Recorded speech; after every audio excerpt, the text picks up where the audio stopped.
Celila antarana mangronyok jeung Abah lembur geus dariuk ditepas imah.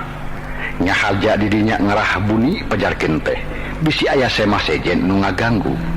Sadengkeun si kampleng ti pipilun ngariung, terus we ka tukang rek digawe deui. Sabot keur kitu kurunyung aya hiji budak awewe anu mawa susuguh. Kalaning cai empeh jeung kulub si kinangka atuh colohok mangronyok teh. Sabab nganjang kanu beunghar nepikeun ka disuguhan kulub si kinangka. Allah geuning tos kagungan putra Abah mah nya.